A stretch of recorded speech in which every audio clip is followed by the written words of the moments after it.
प्रभु चरित सुनी देखो रसिया। प्रभु चरित सुनी देखो रसिया। राम लखन सीता मन बसिया। राम लखन सीता मन बसिया। ओ सीता राम राम राम सीता राम राम राम। सीता राम राम राम सीता राम राम राम। ओ सीता राम राम राम सीता राम राम राम। सीता राम राम राम सीता राम राम राम। श्री राम जय राम जय जय राम। श्री राम जय राम जय जय राम। श्री राम जय राम जय जय राम। श्री राम जय राम जय जय राम। जय जय जय हनुमान गोसाई। जय जय जय हनुमान गोसाई। कृपा करहु गुरु देव की नाई। कृपा करो गुरुदेव की नाई। प्रभु चरित सुनी देखो रसिया। प्रभु चरित सुनो देखो रसिया। प्रभु चरित सुनी देखो रसिया। प्रभु चरित सुन देखो रसिया। राम लखन सीता मन बसिया। राम लखन सीता मन बसिया।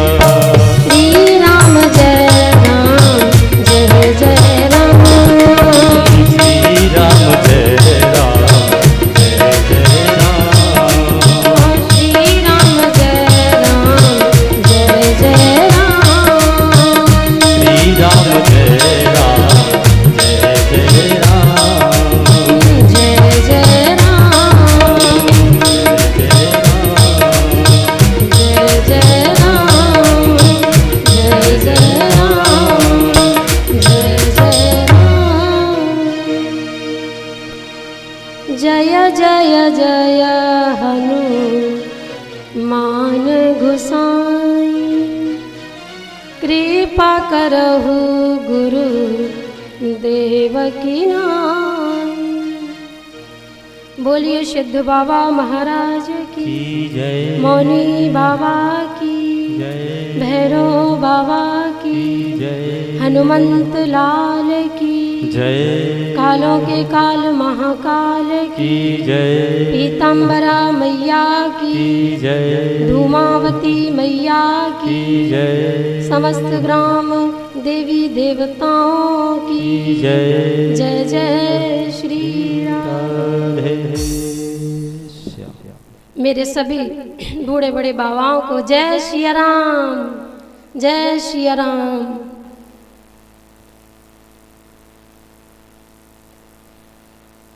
कल हम सब ने कथा का श्रवण किया था। महादेव की अद्भुत बारात, पार्वती के साथ में विवाह हुआ महादेव का।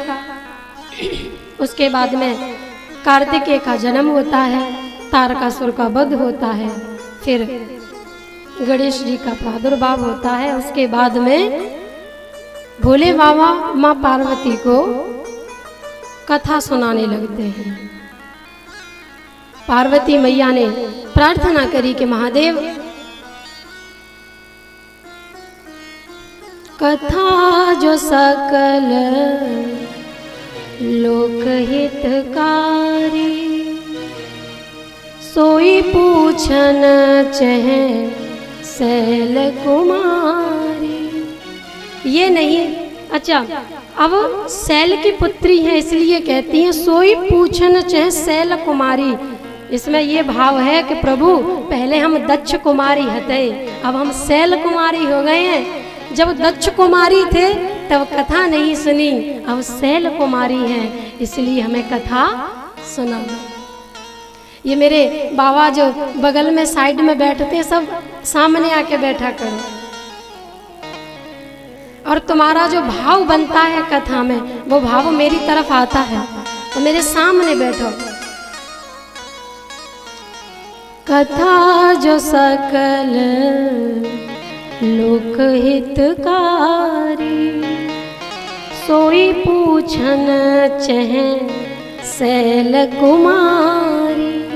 हे प्रभु, अब आप सोच रहे हो कि आपने कथा सुनाई और मैंने न सुनी, तो इसलिए एक बात याद रखना, पहले मैं दक्ष कुमारी थी लेकिन अब मैं सैल कुमारी हूँ। आप मेरे पिछले जन्म को अपने ध्यान में मत रखना कि पहले कथा नहीं सुनी तो कापा, तो अब सुनी क्या नहीं सुनी। इसलिए मैं दक्ष कुमारी नहीं हूँ, मैं अब सैल कुमारी हूँ। महादेव ने पार्वती से कहा कि हे पार्वती, भगवान राम का जो अवतार लेने का जो हेतु है, हम ये नहीं कह सकते कि इसलिए भगवान ने जन्म लिया।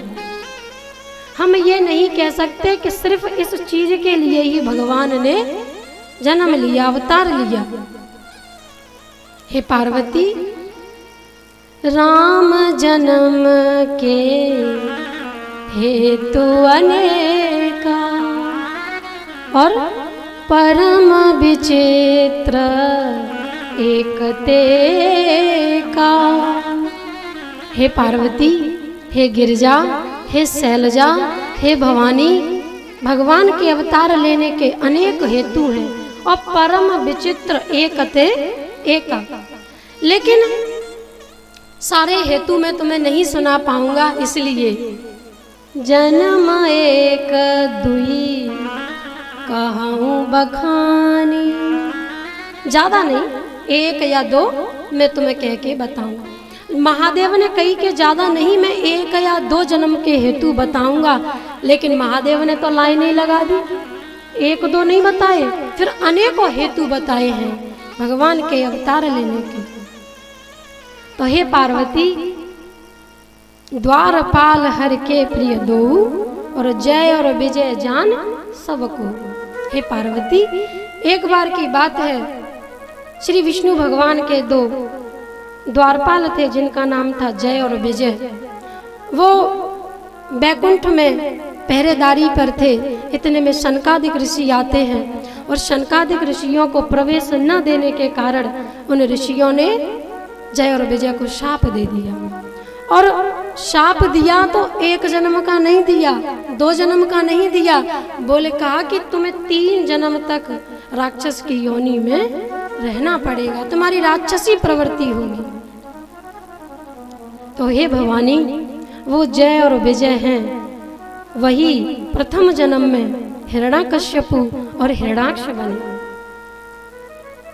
हिरण्याकश्यपु का उद्धार करने के लिए नरसिंह रूप में भगवान प्रकट हुए और हिरण्याक्ष को मारने के लिए भगवान वराह रूप में सूगर के अवतार में प्रकट हुए।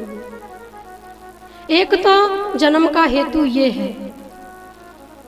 हे पार्वती, जब जय और विजय को शाप लगा कि तुम 3 जन्म तक राक्षस बनोगे, तो उन द्वारपालों ने शनकादिक ऋषियों से क्षमा याचना मांगी।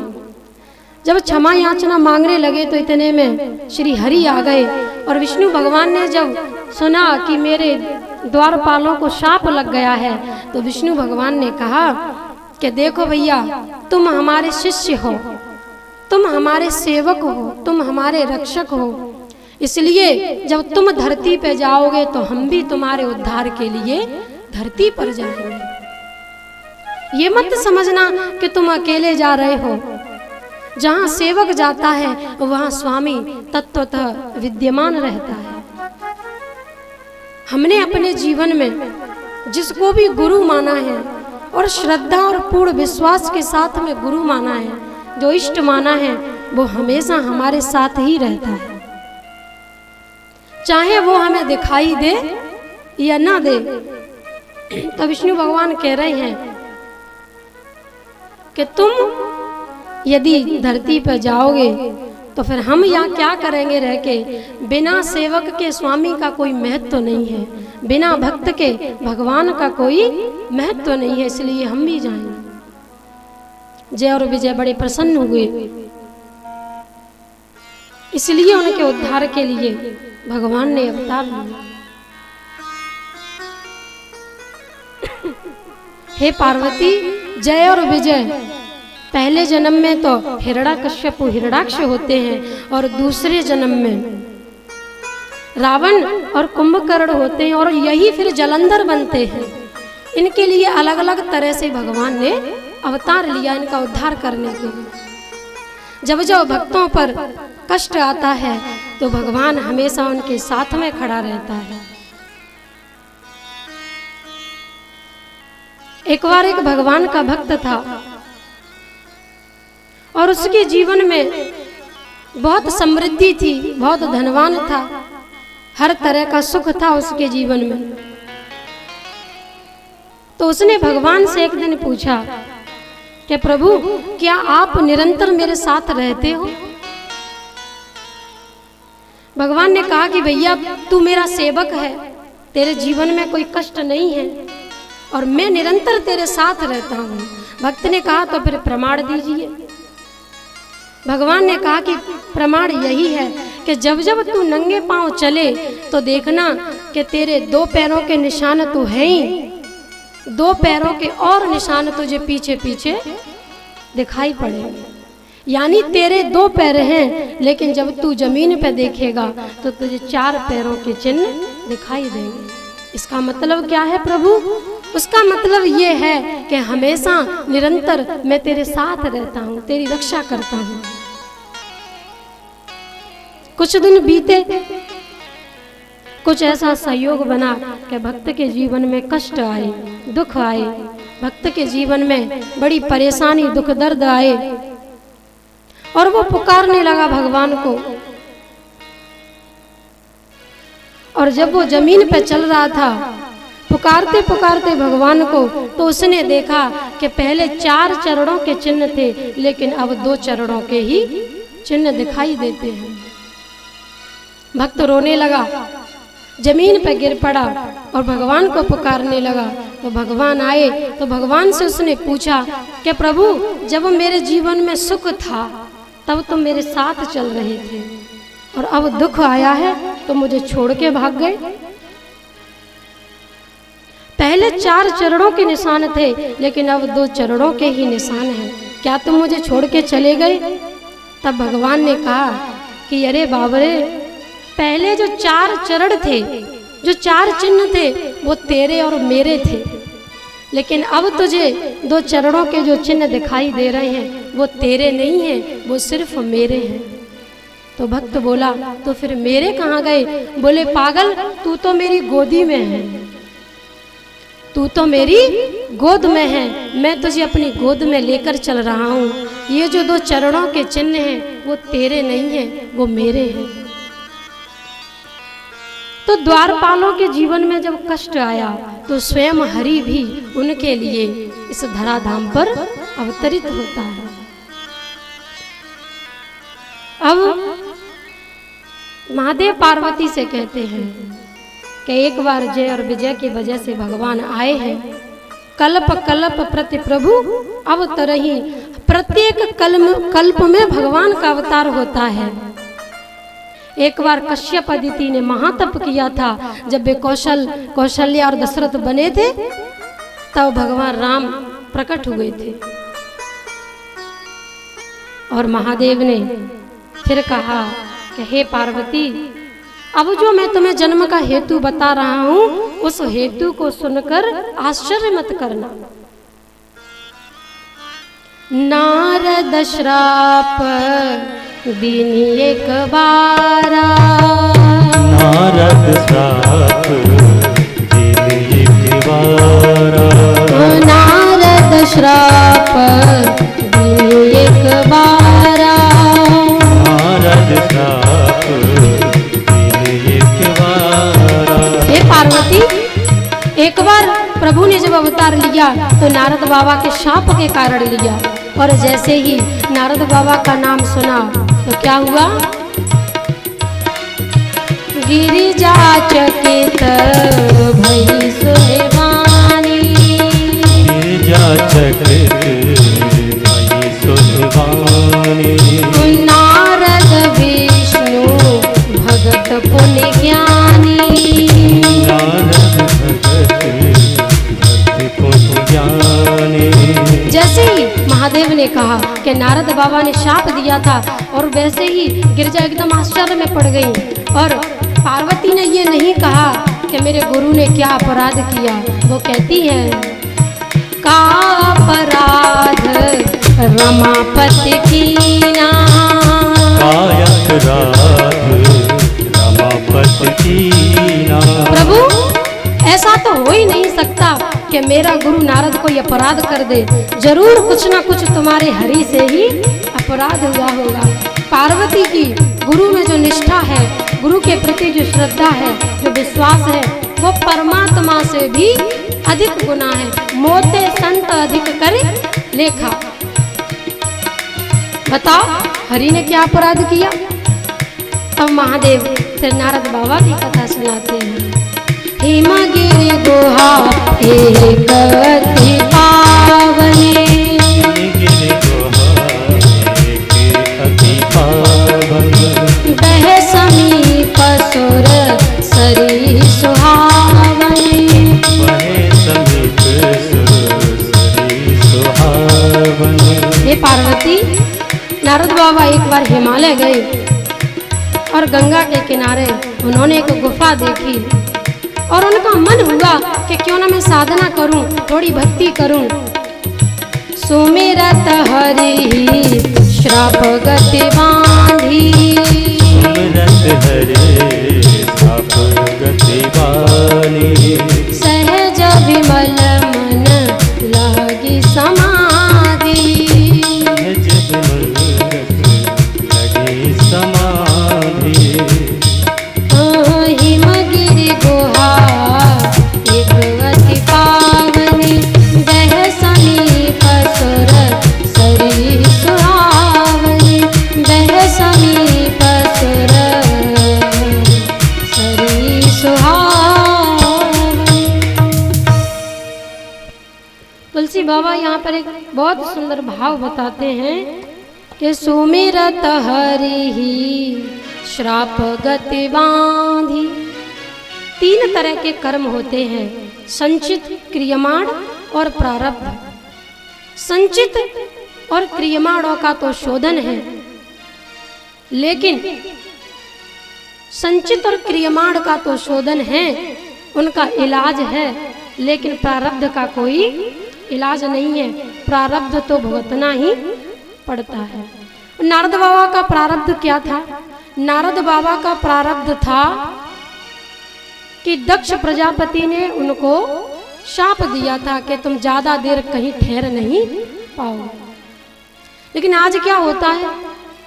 आज ऐसा होता है कि सुमिरत हरि ही श्राप गति बांधी, यानी नारद का जो प्रारब्ध था वो रुक जाता है। प्रारब्ध को रोकने की कोई तरकीब नहीं है, प्रारब्ध को रोकने का कोई इलाज नहीं है, कोई उपाय नहीं है, लेकिन सुमिरत हरि श्राप गति बांधी और सहज विमल मन लागे समाधि। कुछ करना नहीं पड़ा और समाधि लग गई। अच्छा, दक्ष प्रजापति ने नारद बाबा से जब कहा कि मैं तुम्हें शाप देता हूँ, तुम ज्यादा देर ठहर नहीं पाओगे, तो नारद बाबा दुखी नहीं हुए, नारद बाबा प्रसन्न हुए कि भैया तेने बहुत बढ़िया शाप दयो, ज्यादा देर कहूँ ठहरेंगे नहीं, और ठहरेंगे नहीं तो ज्यादातर डोलेंगे, हम तो जितना ज्यादा घूमेंगे उतनी ज्यादा चेला बनाएंगे।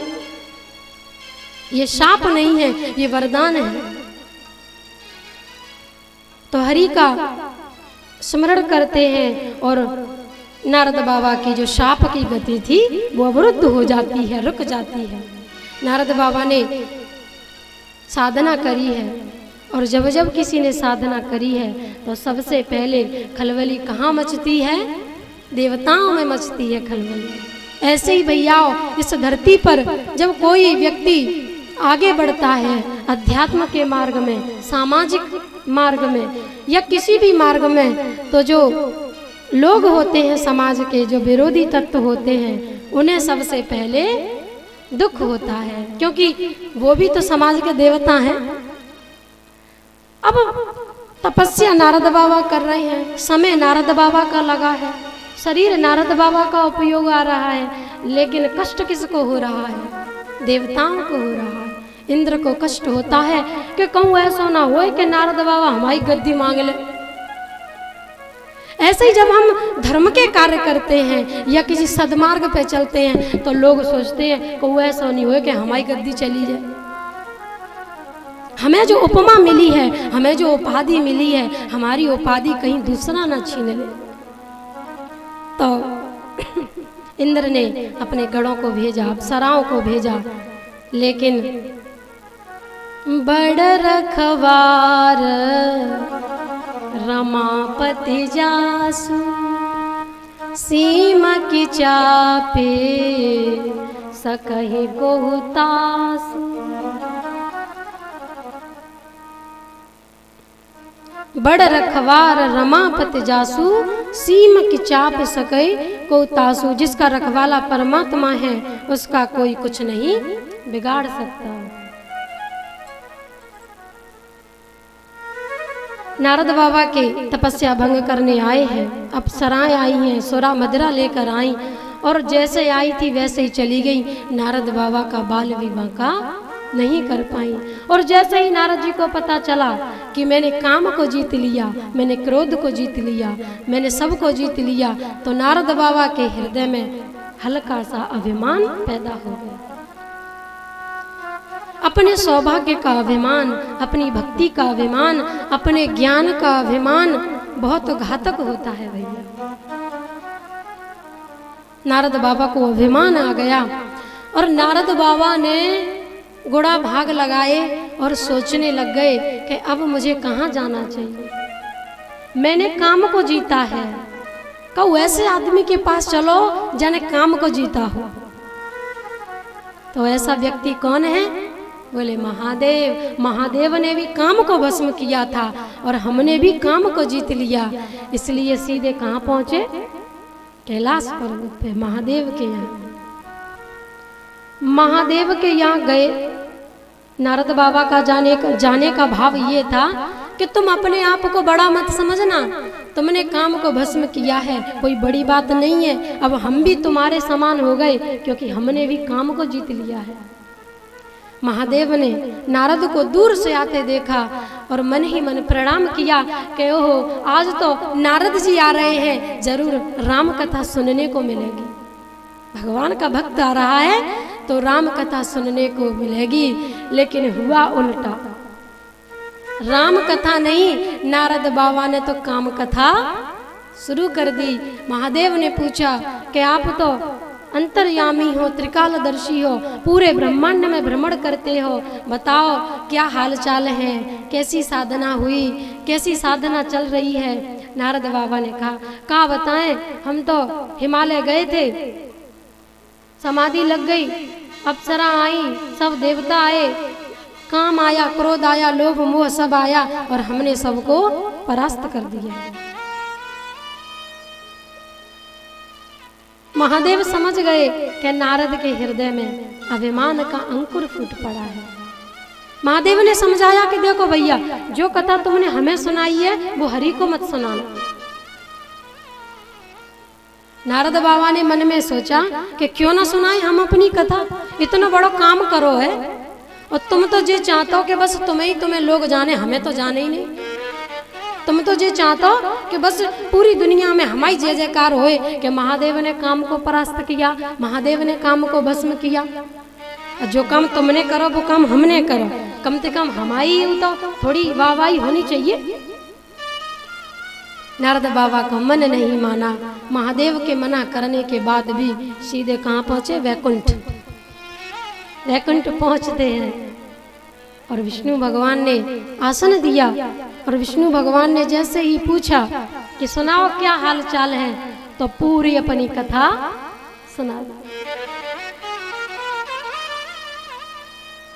भगवान कहते हैं कि मेरे भक्त के अंदर जब जब अहंकार का बीज अंकुरित होता है, अभिमान अंकुरित होता है, तो तुरंत ही मैं दे हूँ उखारी और अंकुरे गर्भतर भारी।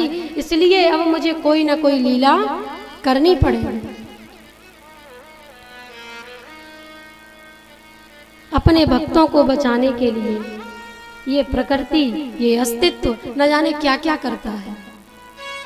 चाहे हम भगवान को माने या न माने, चाहे हम प्रकृति को, इस ब्रह्मांड को, अस्तित्व को माने या न माने, लेकिन वो निरंतर हमारी मदद करता है और हमारे साथ वही होता है जो हमारे लिए अच्छा है।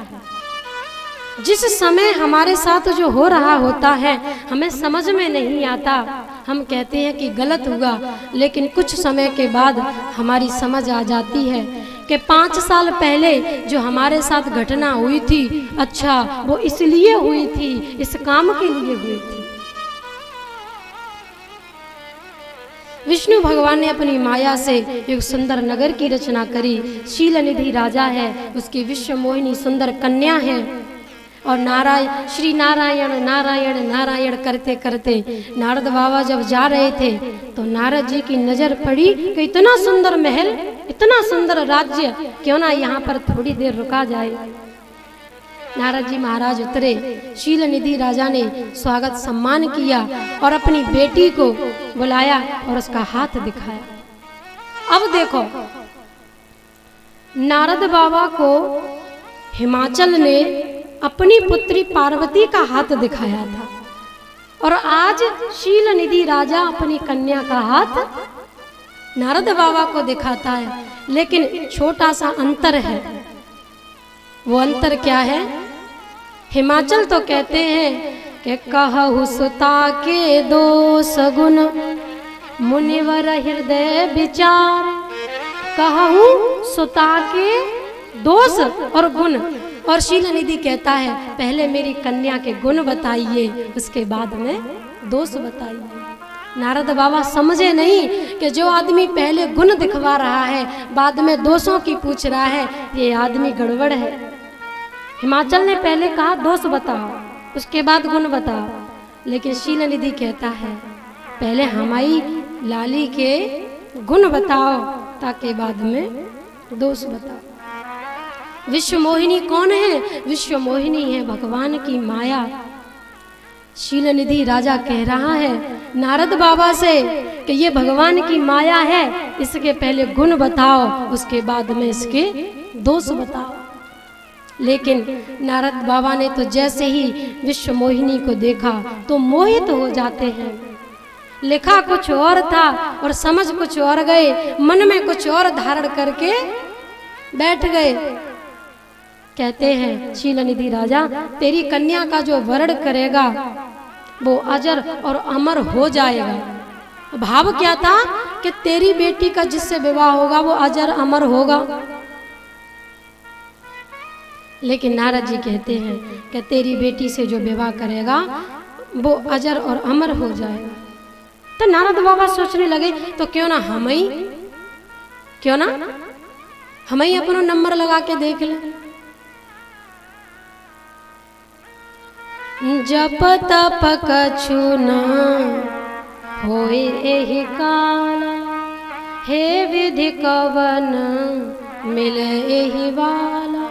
अब जप तप पूजा पाठ सब जाए भाड़ में, हमें तो ऐसा उपाय करना है जाते जी हमें विश्व मोहिनी मिल जाए। घर को छोड़ के कुटी बनाई और कुटी के ढिंग फुलवारी, भजन ध्यान सब टंग्यो खुटी पे, कर रहे बगियन की रखवारी। घर परिवार छोड़कर महात्मा बने, और महात्मा बनने के बाद बड़े बड़े भव्य आश्रम बना लिए, बाग बगीचे बना लिए। अब भजन ध्यान तो खुटी पे टंगो है और फूलन में पानी दे रहे हैं, अपने आश्रमों में लिपाई पुताई कर रहे हैं। ऐसे नारद बाबा का हाल है। जैसे विश्व मोहिनी को देखा तो सब भूल गए, भजन कीर्तन सब भूल गए। बोले अब तो हमें बस ये राजकुमारी चाहिए, मेरी मदद कौन करेगा? लेकिन बोले मेरी मदद तो एक ही कर सकते हैं, मेरे प्रभु मेरे हरि। तो क्यों ना मैं उनके पास जाकर मदद मांग लूं। और भगवान तो घूम ही रहे थे, नारद बाबा जैसे ही चले भगवान की तरफ, वे तो रास्ता ही में मिल गए। बोले बताओ क्या आफत आ गई। नारद जी कहते हैं कि हमें कुछ नहीं चाहिए, ने कहा हमें सुंदर मुखड़ा दे दो, हमें थोड़ा सा सौंदर्य दे दो जिससे हम अपना कार्य सफल कर पाए। नारद बाबा ने एक बड़ी सुंदर बात कही, और नारद बाबा की इस बात की वजह से ही नारद बाबा को ब्याह नहीं भयो, यानी नारद बाबा माया से बच गए,